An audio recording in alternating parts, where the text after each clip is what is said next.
epidemiología, epidemiología, todo lo que está aquí, ¿no? Y vamos a empezar con la epidemiología del dengue, ¿no? En la actualidad, actualmente tenemos más de 29.700 casos de dengue hasta el día 27 de marzo del año 2023. Tenemos 29 fallecidos a nivel nacional, ¿ya? ¿Esto qué quiere decir? Que es un problema de salud pública, ¿no? Y todo está en las regiones, digamos, de la Amazonía, en el norte del país, en las zonas tropicales. Bien, desde el punto de vista epidemiológico, al menos hay 2,5 millones de personas que viven en áreas de alto riesgo, ¿no? Generalmente se producen grandes brotes, ¿no? O sea, son países endémicos que tienen epidemias cada año, ¿no? O sea, son países endémicos y epidémicos, ¿no? El 40% de la población mundial está en riesgo de padecer dengue. Bien, en cuanto a su etiología, es una arbovirosis, o sea, las arbovirosis son aquellas enfermedades en las cuales se involucran a los artrópodos que transmiten virus, de su nombre arbovirosis, ¿ya? Entonces, el dengue es transmitido básicamente por un vector que es el Aedes aegypti. Sin embargo, existe otro vector que es el Aedes albopictus, que está en África y en algunas zonas de Brasil, ¿ya? Bien, entonces va a transmitir al virus. Este virus pertenece a la familia Flaviviridae, que es una familia, o sea, donde también está el virus del Zika, también se encuentra el virus del Nilo, el virus de la fiebre amarilla. Entonces, ¿qué quiere decir? Que como pertenece a esta familia, yo puedo tener reacciones cruzadas cuando hago estudios serológicos, ¿ya? De tipo IgM, ¿ya? Bien, es importante conocer el ciclo biológico del vector, ¿no? Ustedes saben que en Lima también tenemos dengue, ¿no? Tenemos reportes de dengue en Coma, reportes de dengue en San Juan de Lurigancho y en Villa El Salvador, ¿no? Bien, entonces el ciclo biológico de este vector, miren, tienen estas 4 fases, o sea, el huevo, larva, la pupa y el adulto, ¿no? Entonces, esto para que llegue desde su etapa de huevo hasta el adulto, todo tiene un proceso más o menos entre 8 a 10 días, ¿ya?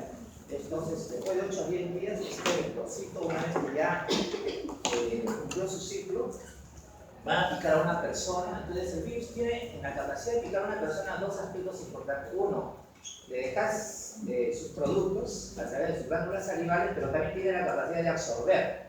Es por eso de que si hay una persona enferma, con el virus, o sea, está en viremia, este vector nos pica y va a absorber esa sangre y se va a infectar al vector. O sea, nosotros también podemos infectar al vector, ¿no? Igual sucede en malaria, ¿no? Entonces, esa acción de picar tiene 2 actividades: o deja sus productos o absorbe el producto, ¿ya? Bien, este vector, como he dicho, dura 10 días. Sin embargo, tiene estas características este vector, ¿no? Miren, tiene en sus patitas transversales, en sus patitas tiene unas líneas blancas, eso es lo que lo caracteriza, la parte posterior de sus patas, ¿ya? Entonces puede transmitir este vector no solamente a estos flavivirus, también puede transmitir a algunos alfavirus, como por ejemplo al virus chikungunya, ¿ya? Entonces, este vectorcito puede transmitir varias enfermedades. Aquí, para nosotros, desde el punto de vista de salud pública, transmite el dengue y el Zika y el chikungunya, ¿no? Bien, entonces eso es importante de este vector, ¿no? ¿Qué es lo que transmite? Bien, en cuanto al virus, ya en la biología, miren, ustedes pueden ver acá, al virus, miren, tiene en realidad proteínas estructurales y no estructurales. Tienen 3 proteínas estructurales, ¿no? Y ahí lo pueden ver ustedes. Tiene a la E, a la que es, ¿no? Digamos ya que es la envoltura, ¿no? Tiene a la proteína de membrana, o una pre-M, y tiene la proteína central, ¿no? De cárcel, ¿no? Entonces, esas son las proteínas generalmente estructurales, pero aparte es de tipo ARN, pero aparte tiene proteínas no estructurales, ¿no? Son 7, del NS1 hasta el NS5. Los que son pares son 2, ¿ya? O sea, tenemos NS1, NS2A, 2B, el NS3, el NS4A, 4B y el NS5. En total tenemos 7 proteínas no estructurales. ¿Por qué es importante? Porque esta proteína no estructural, el NS1, es el que se va a unir al glucocali a nivel del endotelio, ¿ya? Como ya lo vamos a ver después, ¿ya? Bien, entonces tiene un diámetro aproximadamente de 50 nanómetros, es de tipo ARN, y recuerden esto de que su principal proteína no estructural es el NS1, que lo usamos incluso para hacer diagnósticos como pruebas antigénicas. ¿Ya? Bien. Sin embargo, este virus, recuerden que tiene serotipos, tiene 4 serotipos, 1, 2, 3, 4. Sin embargo, cada serotipo tiene genotipos. En total, si ustedes suman ahí van a encontrar aproximadamente 18 genotipos. ¿Qué quiere decir? Que en forma teórica, una persona puede hacer hasta 18 veces dengue. Y eso se ha visto, por ejemplo, en el año 90, en la región amazónica empezó dengue 1, ¿no? Leve.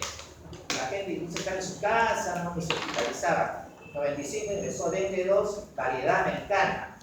No hubo casos de dengue moral. En el año 2001 ingresa el dengue 2, variedad asiática, en Piura.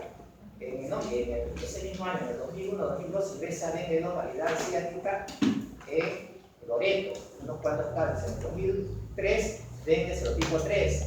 Miren, recién en el año 2003 nosotros ya empezamos a tener dengue con manifestaciones hemorrágicas en las cuales ya tenemos pacientes hospitalizados.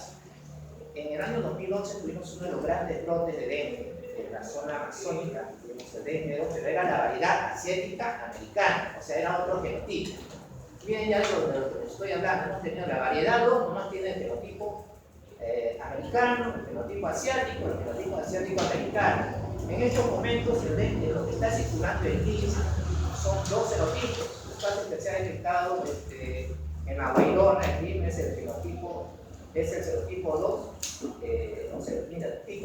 serotipo 2, variedad genotípicamente cosmopolita, ¿ya? La que viene de Madre de Dios. Entonces, tenemos que cada serotipo puede tener genotipos.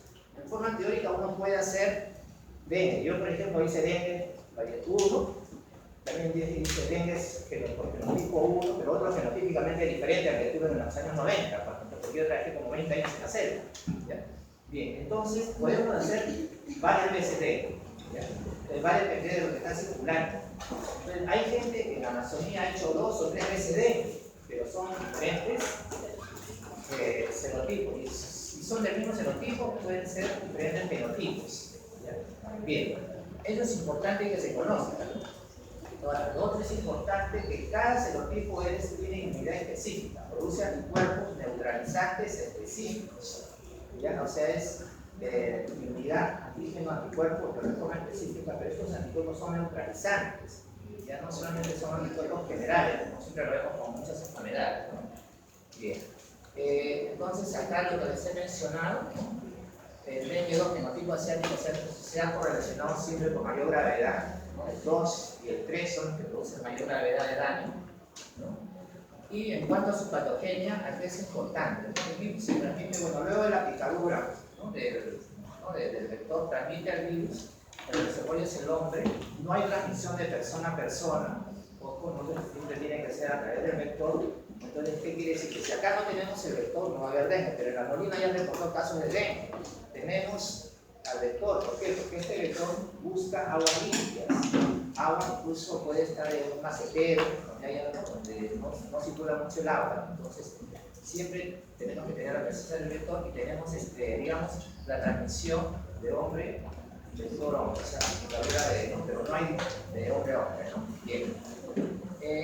Luego, desde un día antes de la fiebre hasta el último día de la fiebre, ojo, desde un día antes de la fiebre hasta el quinto día es el periodo de viremia, ¿no? De viremia en la cual podemos encontrar el virus en la sangre, en el encefaloraquídeo, ¿no? Bien, eso es importante también. Bueno, en general, cuando ingresa el virus, ¿qué es lo que va a producir? Nuestra primera célula de defensa generalmente son los queratinocitos, que son las células de Lange, ¿no? Estas células son presentadoras de los antígenos.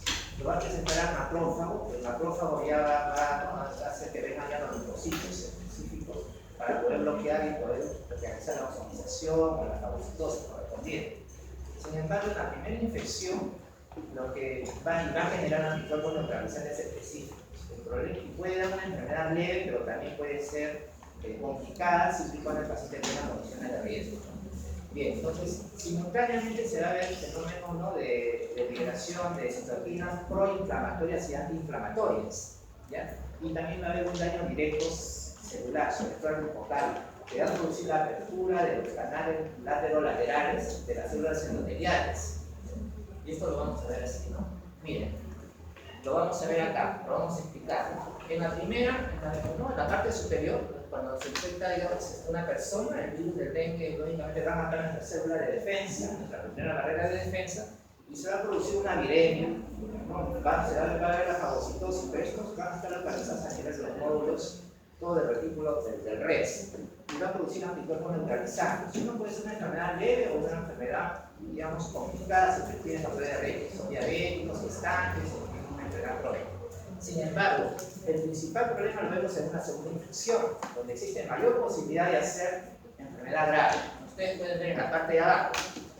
¿Por qué puede hacerse eso? Porque miren, todos los serotipos, lo que no se mencionó, tienen una similitud hasta del 67 a 70%.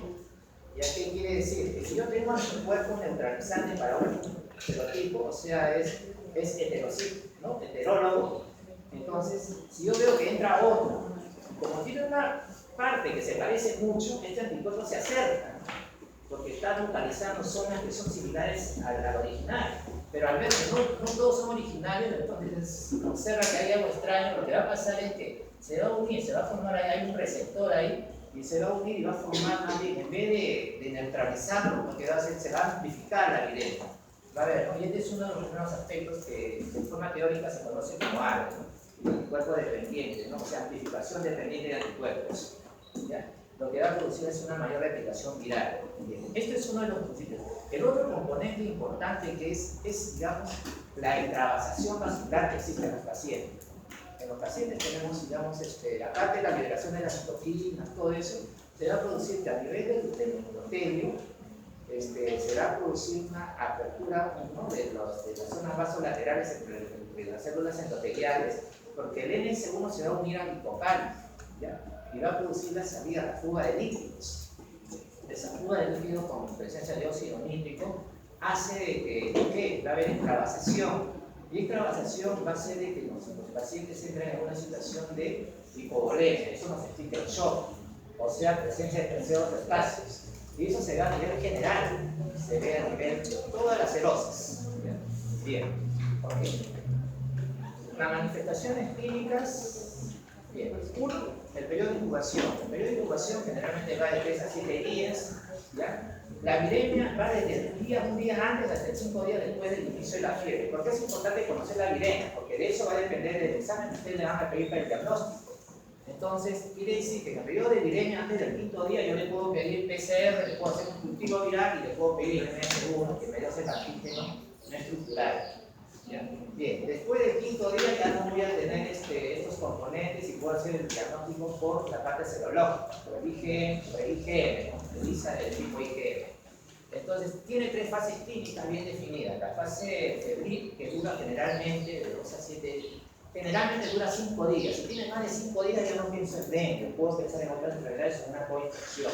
La literatura dice de 2 a 7 días, pero no hay, la ferrocarril no tiene fiebre más de 5 días. ¿Ya? Bien. Ahora, las fases críticas deben ser una fase que dura entre 24 a 48 horas y luego después del día 7 ya viene la fase de convalescencia, la fase de recuperación, siempre y cuando el paciente no se haya complicado. Y tenemos entonces estas son las fases, como pueden ver ustedes, una fase febril, una fase crítica y una fase de recuperación. Pero en la fase febril es cuando el paciente tiene los síntomas característicos que vamos a ver. ¿Cuáles son los síntomas característicos? Bien, antes de decir los síntomas característicos, simplemente manifestarles que la mayoría de las formas son leves, casi en un 90%, en un 85%, solo un 15% puede hacer formas complicadas, formas, digamos, con signo de alarma, y de ellos menos del 5% pueden ser graves. ¿Ya? Bien. En cuanto a la clasificación de los pacientes, ya para hablar de la clínica, vemos si tienen 3 fases, nosotros tenemos que verlo, que se han clasificado que dengue con signo de alarma, dengue sin signo de alarma y dengue grave, ¿no?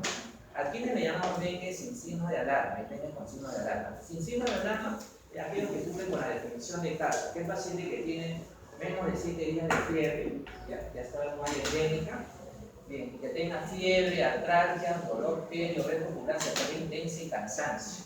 Mira, es digamos, un caso sospechoso, tenga sin signo de alarma. Entonces ahí solamente son síntomas generales.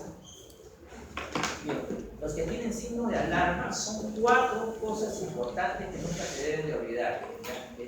Básicamente tiene 1, el dolor abdominal persistente, ¿ya? Espontáneo provocado, generalmente es un dolor que parece una pancreatitis, o puede ser un dolor persistente, ¿no? Digamos, que no sé, como sabes, ¿no? Con lo que se da con calmantes, los vómitos persistentes, el sangrado de mucosas, epístasis, hematuria, y la letargia o irritabilidad. Bien, esas 4 manifestaciones son las principales manifestaciones del signo de alarma. ¿Ya? Pueden tener otras cosas, pero para lo demás necesitamos la ayuda de laboratorio, como ¿no? ¿Sabes? Si hay acúmulo de fluidos, o sea, si tiene ascitis, si tiene una ecografía, si tiene derrame pleural, ¿no? Una radiografía de toda. Pero desde el punto de vista clínico, cuando ustedes observan a un paciente clínicamente, no se deben olvidar de estos 4 signos de alarma. ¿Ya? Y de parte general, tendrían que evaluar al paciente si tiene, es muy subjetivo, a veces hay personas delgadas que pueden tener un hígado que esté a 2 centímetros, ¿no? Y uno puede decir, bueno, colabora, pero no, los principales son los 4 que les he mencionado. Hay aumento del hematocrito y hay disminución de las plaquetas, y esto lo vemos en esto, ¿no? Bueno, en los casos con signo de alarma. Luego vienen los casos de dengue grave. ¿Quiénes son los casos de dengue grave? Hemos hablado de que en la fase crítica pueden hacer extravasación.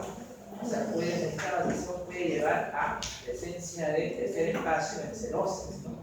O sea, pueden hacer un derrame pleural, pueden hacer ascitis, incluso pueden hacer un edema, ¿no? A nivel de la mucosa, digamos, de la vesícula, pueden hacer una colitis alitiásica, pueden hacer también un edema en las serosas. Entonces hacen un tercer espacio, ¿no? Entonces, si tenemos una salida y hay shock con presencia de tercer espacio de dificultad respiratoria, es un criterio. El otro criterio de dengue grave es aquellos pacientes que tienen sangrado masivo. No me refiero a una simple epístasis, son sangrados generalmente son hematemesis. Y también en eso se asocia, digamos, el daño de órganos nobles. ¿Qué órganos son los principales que se pueden dañar en la dengue grave? Básicamente, corazón, pueden hacer miocarditis, en segundo lugar pueden tener daño cerebral, o sea, pueden hacer una encefalitis, ¿no? O si no, también pueden hacer una hepatitis, ¿no? Cuando tengamos las transaminasas por encima de 1000, y el daño de órgano noble. Bien. Entonces, esos son cómo se diferencia la forma, ¿no? De los casos de dengue. Entonces, los problemas clínicos que vemos en cada fase, en la primera fase, en la fase febril, vemos la deshidratación, podemos observar, ¿no? Una fiebre que a veces puede ser muy alta, pero eso no mata. Lo que vamos a ver es cuando ya cae la fiebre, en la fase digamos, cuando hay caída de la fiebre, cuando empieza a generarse el hematocrito y vienen las plaquetas, es ahí donde podemos ver los problemas. Esto es que estamos entrando a la fase clínica, ¿no? En la fase clínica podemos ver el shock, ¿no? La extravasación con la presencia de tercer espacio. En la recuperación, generalmente ya caen en borboremia, empiezan a recuperar, a normalizar la bulimia, ¿no? Ya son personas que ya toleran la vida oral y están, digamos, recuperando esta con una adecuada diuresis, ¿no? Bien, entonces esto es lo que vemos, ¿ya? Esto de acá no se olvide, esto es importante. Entonces miren, tenemos 3 fases, son pacientes que tienen fiebre y llegan a 40 grados. Hay que estudiar la semiología, por eso digo, esta es una clase muy amplia. La semiología de la fiebre en los pacientes con dengue generalmente es una fiebre persistente, o sea, puede dar en la mañana, en la tarde y en la noche. Hay enfermedades que solamente dan fiebre un día, ¿no? Por ejemplo, o en un determinado momento del día. Entonces, en el caso de dengue, normalmente pueden tener hasta 3 veces fiebre, o sea, tienen fiebre, le dan un calmante y en la tarde vuelven a hacer fiebre, toman el calmante y en la noche pueden volver a hacer fiebre. Mucha preocupación para la mamá cuando son niños, sobre todo, ¿no? A diferencia de malaria, en malaria tienen un acceso febril en el día y pueden repetirlo recién al día siguiente. ¿Ya? Bien. Entonces hay que estudiar la semiología de la fiebre y cómo la fiebre dengue. Bien. Ahora, esta fiebre puede durar 3 días, no pasa de los 5 días, pero cuando hay caída de la fiebre, cae la fiebre, se eleva el hematocrito, caen las plaquetas porque estamos entrando a la fase crítica. Y si no no damos el tratamiento, este caso va a evolucionar de una forma grave, ¿no? En cambio, nosotros podemos abortar ese proceso si le damos la hidratación correspondiente, ¿ya? Y lógicamente ya cuando estamos en la fase clínica ya se va a ver lo que hemos hablado, y la fase de recuperación ya hay la reabsorción de los líquidos que descubrieron. Bien. En los métodos diagnósticos, ¿no? Hemos visto en las primeras semanas, sobre todo hasta el 5 días, punto de corte del día 5. Antes del 5 día, la viremia, vamos a detectar el NS1, vamos a detectar por PCR los serotipos, podemos usar el cultivo celular en células, ¿no? digamos en CD36, ¿no? Y también tenemos métodos indirectos cuando ya estamos en las células en las memorias. Muévele el mouse. Después del 5 día, usamos la serología. ¿Qué usamos? Usamos el IgM, el ELISA de tipo IgM. ¿Ya? Podemos usar el ELISA de tipo IgG también, pero más es el ELISA de tipo IgM como el diagnóstico. Antes del 5 día también tenemos anticuerpos, solo que nuestro método diagnóstico no lo detecta. Entonces, si tomamos antes del 5 día un IgM, pensamos que sigue siendo dengue, tenemos que pedirle una segunda vez después del 5 día, a los 10 días, para ver la seroconversión de negativo a positivo. Bien. Entonces, esto es lo que ustedes van a poder ver acá. Acá está todo lo que les he mencionado. Bien, el día 0 es cuando inician los síntomas, ahí está el aislamiento viral PCR de infección antigénica NS1. Bien, nosotros podemos usar a partir después del 5 día el IgM, el IgE tipo IgM o el IgE tipo IgG. También hay test rápidos comerciales. Estos test rápidos comerciales pueden tener al NS1 y al IgM, el combo lo puede detectar. Bien, entonces ese es el curso de infección de dengue. Okay. ¿Cuál es el tratamiento? Vale entenderlo. ¿Quiénes están en el grupo A, en el grupo B y en el grupo C? Los pacientes que están con dengue sin signo de alarma están en el grupo A. Ellos básicamente van a recibir líquidos, todo tipo de líquidos. Ya no quiere decir solamente sal de represión oral. Los niños no van a estar tomando la represión oral cada rato. Tienen que darle sopa, tienen que darle líquidos, té de anís, té de manzanilla, chicha moral, lo que toleran. Algunos le dan agua de coco, su sal de hidratación oral, ¿no? O sea, en algunos momentos, lo importante es que tome líquidos. Bien. No usar aires, no usar antiinflamatorios, porque pueden exacerbar el sangrado. ¿Ya? Es lo importante. Y también, lógicamente, ya tenemos que hacer las medidas preventivas, ¿no? De buscar hospitaleros, pero lo importante es sangrar con pacientes, hidratación y monitoreo de los signos de alarma. Si ustedes observan, o si el familiar observa uno de los signos de alarma que les he mencionado, son 4: dolor abdominal, vómitos, ¿no? Sangrados, o la letargia, sobre todo en niños. En niños cae la fiebre. Para la mamá, la fiebre es enfermedad, pero cuando ya no tienen fiebre piensan que están mejorando. Pero acá es al revés. Cuando ya no tienen fiebre y lo ven ya descargado, eso de ahí es un peligro. Ya, inmediatamente, hay una letargia, ven que su niño duerme mucho, ¿qué pasa? Entonces, eso es un signo de alarma. Inmediatamente debe ir a un establecimiento de salud. Entonces, todo paciente que tiene dengue tiene que tener 2 evaluaciones, porque ustedes lo pueden ver el primer día de la enfermedad. El primer día de la enfermedad o el segundo día no solamente tienen fiebre y dolor de cuerpo, no van a encontrar en las hemogramas nada, todo va a ser normal, linfocitos normales, plaquetas normales.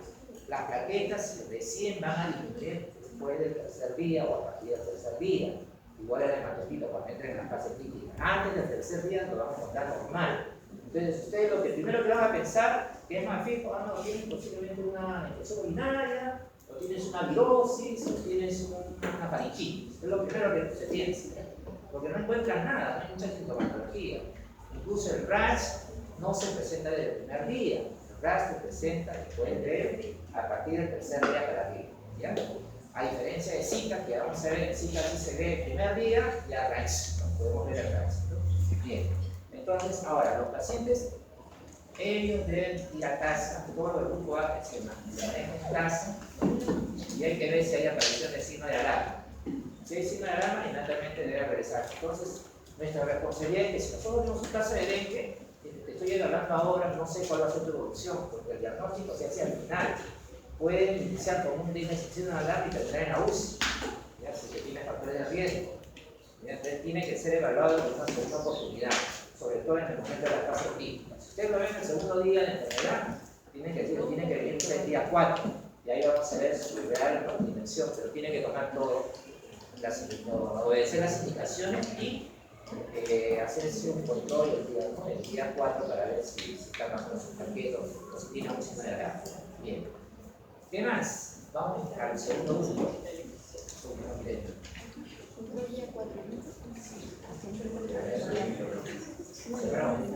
Doctor, ¿el control es diario o es el día 4? El control del paciente tiene que ser visualizado diariamente. ¿Ya? Estamos hablando del grupo A, de los que no están, digamos, no tienen signo de alarma. ¿Ya? Sí.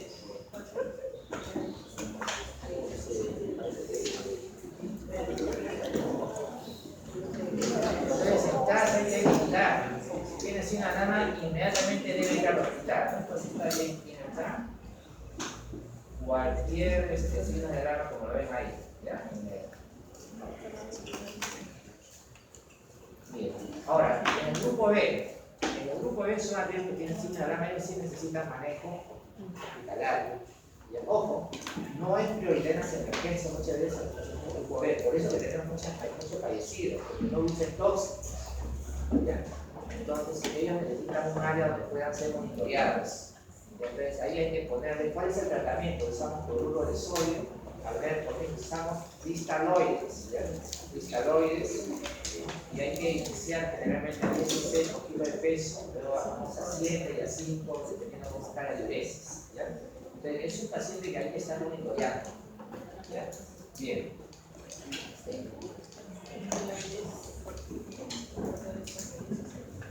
Estos pacientes necesitan tener los exámenes, hay que tener el hemograma, el hematocrito y las plaquetas, la diuresis, y sobre todo observar signos de alarma, aumentando o disminuyendo los signos.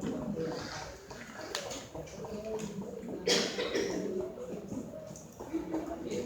Hay un grupo que está también en el grupo B, que no son pacientes, digamos, que tienen en ese momento signo de alarma, sino son pacientes que tienen comorbilidades. Por ejemplo, una gestante, a pesar de que no tenga signo de alarma, es una paciente que si le da dengue tiene alto riesgo de complicación.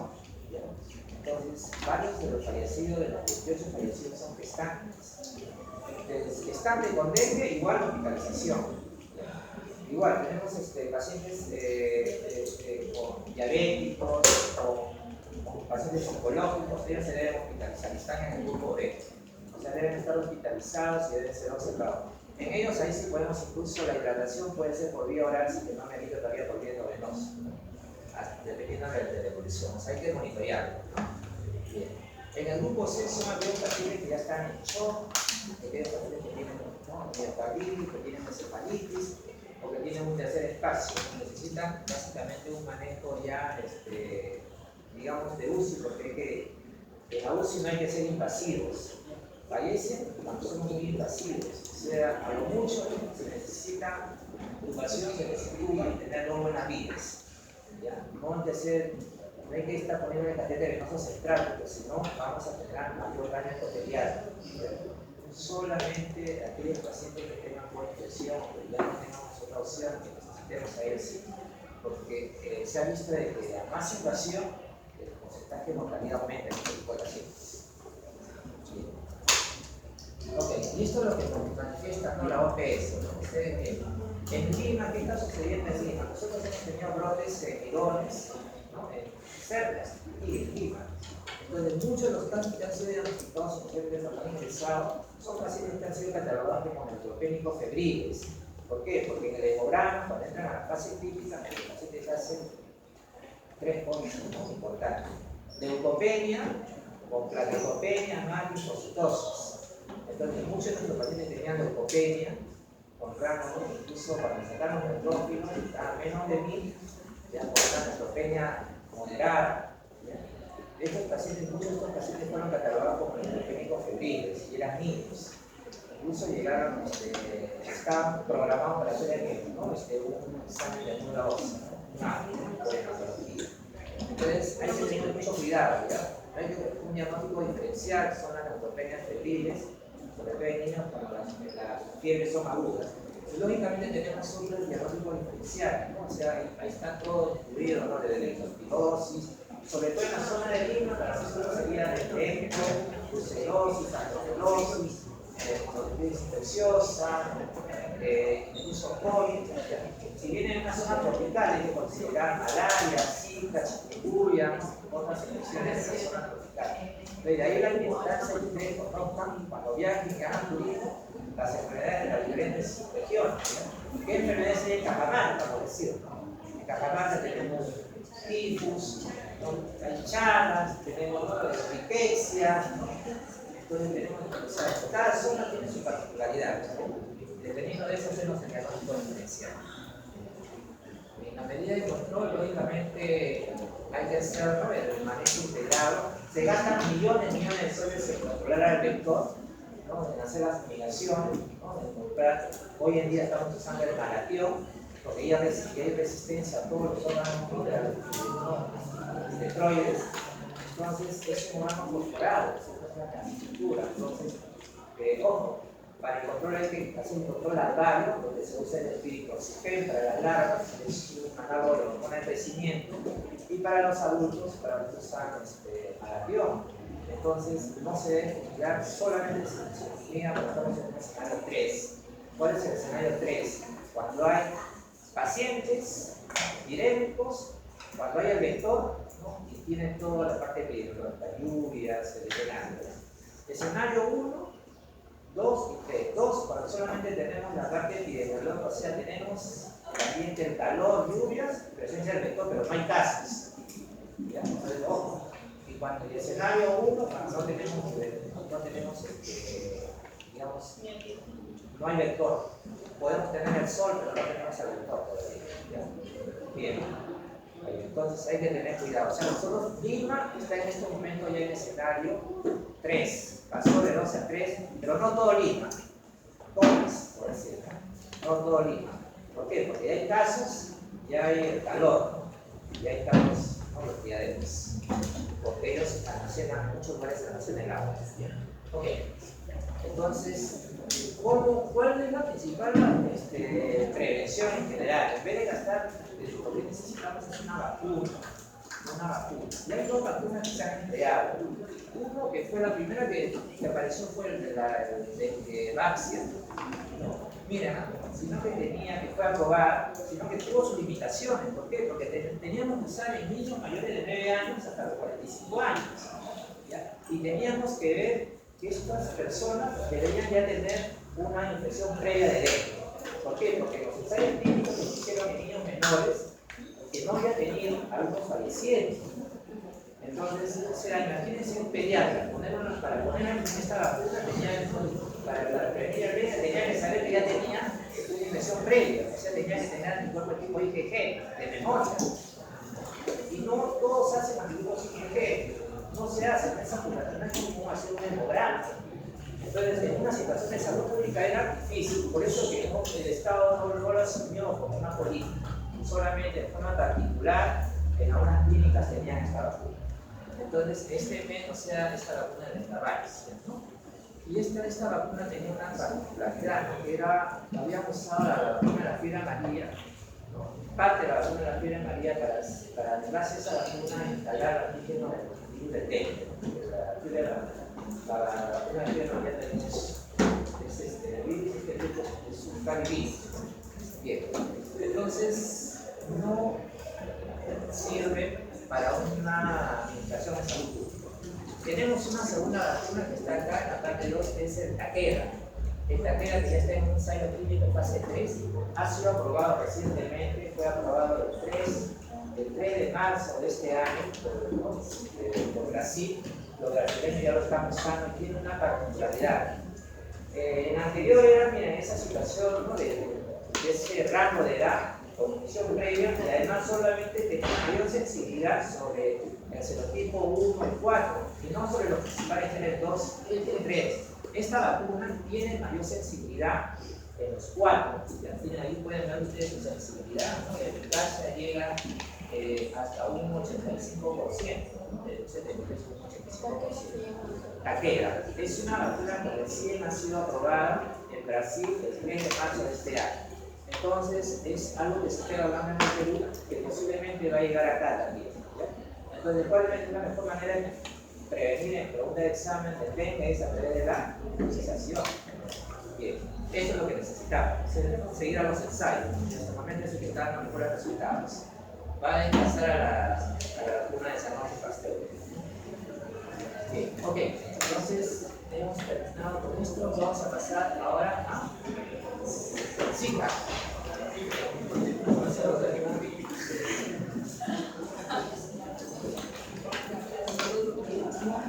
En el nombre de los dos. Ahí no se puede abrir, en el nombre de los dos. En el nombre de los dos.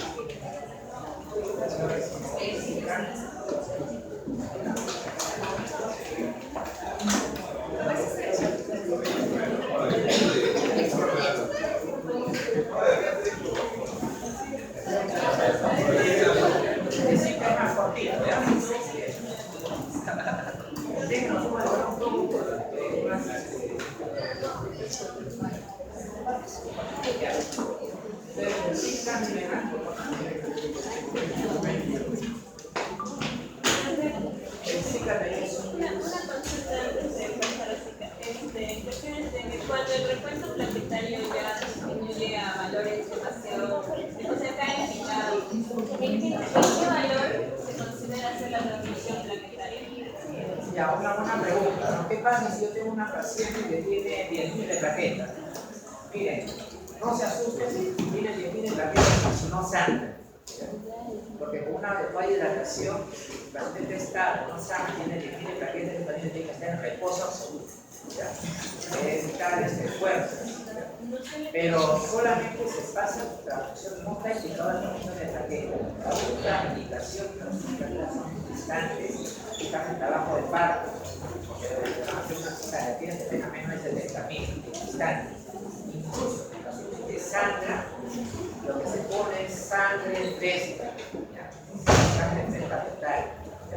Incluso se pone. Aún así los mayores están yendo cada vez Así pueden estar, claro, así es bacán, el paciente consciente puede llegar a casi 5.000. Pero eso sí, hay que tener las pacientes en la mano. Eso va a durar. Si ustedes tienen controles, tienen sintonía, pero tienen que tomar en cada 4 o 5 horas, o sea, toma más y ya está subiendo el tratamiento ahí. Pero si ven que no, empieza a sangrar, ahí sí recién puede. con comorbilidades no se usan. El paciente no se usa. Pero igual, no hospitalizados. Loreto, no tiene un bajo de sangre, el MIXA no lo tiene, no hay pacientes que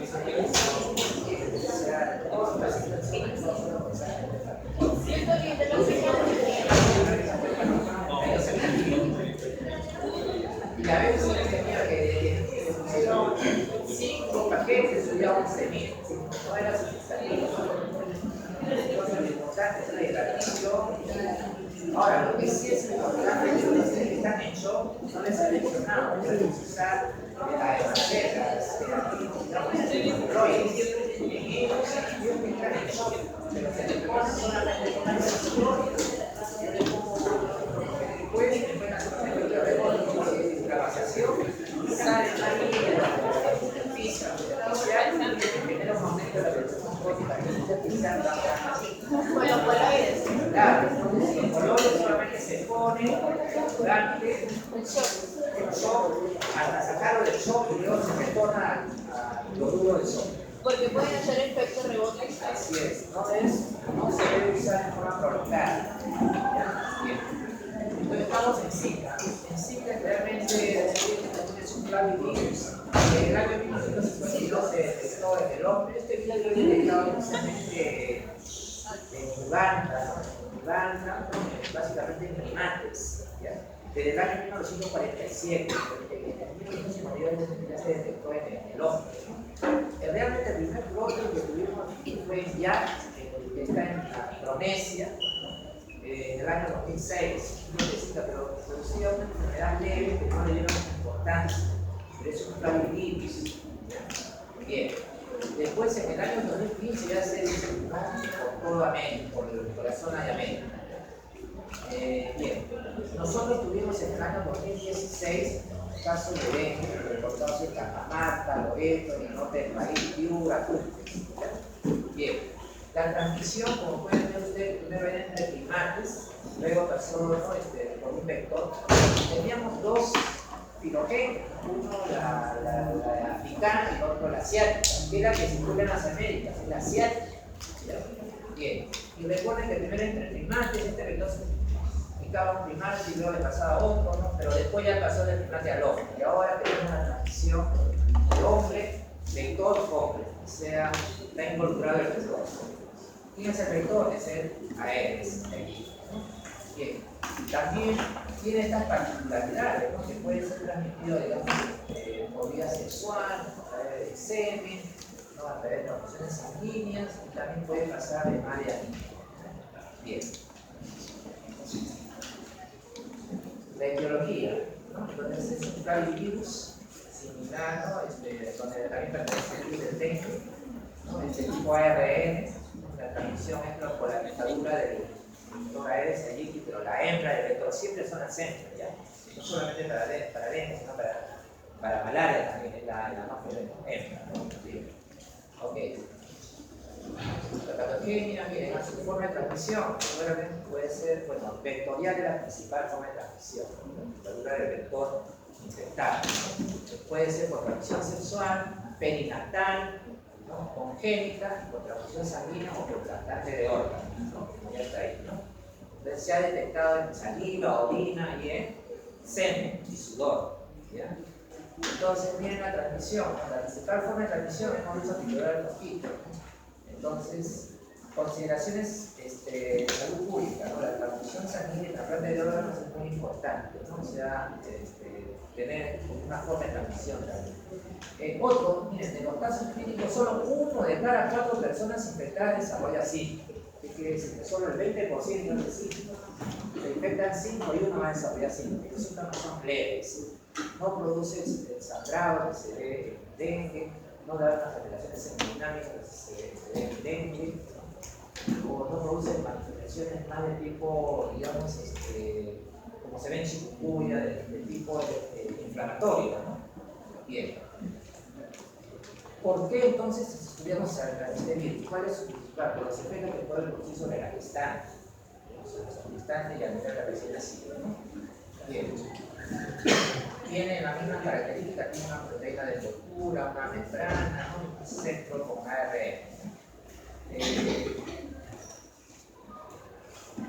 Esto es lo importante, la dinámica de la epidemia. O sea, recuerden, miren, los primeros días 0 es cuando se inician los síntomas, ¿ya? Ese cuadrito es importante, ¿ya?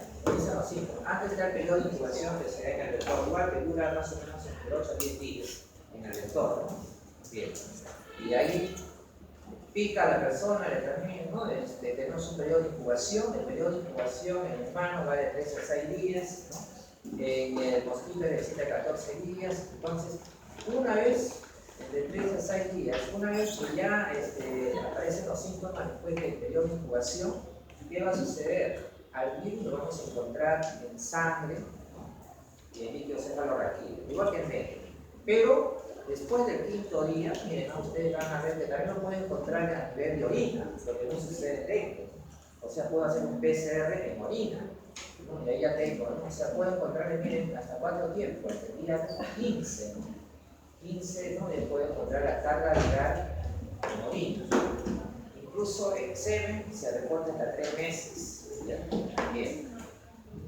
Esto es importante. Bien. Entonces, igual que, ¿no? En dengue también están involucradas las células dendríticas.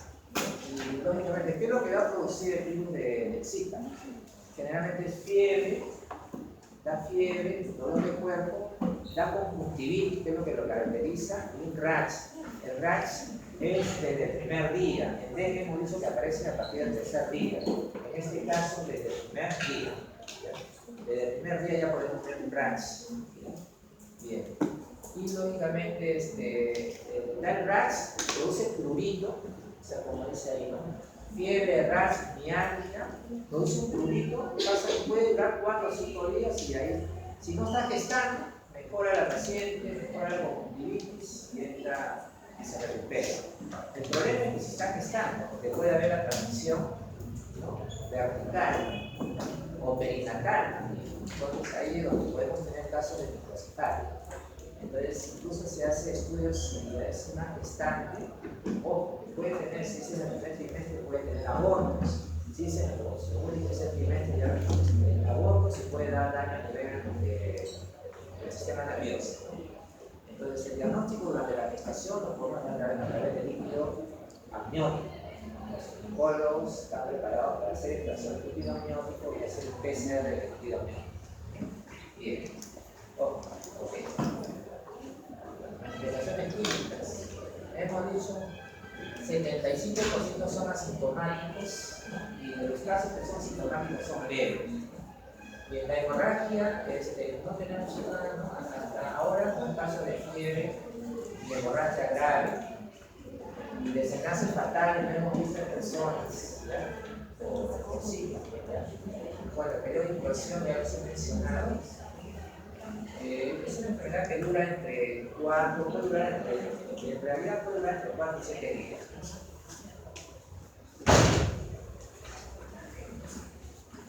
¿Qué es lo que caracteriza al virus Zika? Es el exantema, la hiperemia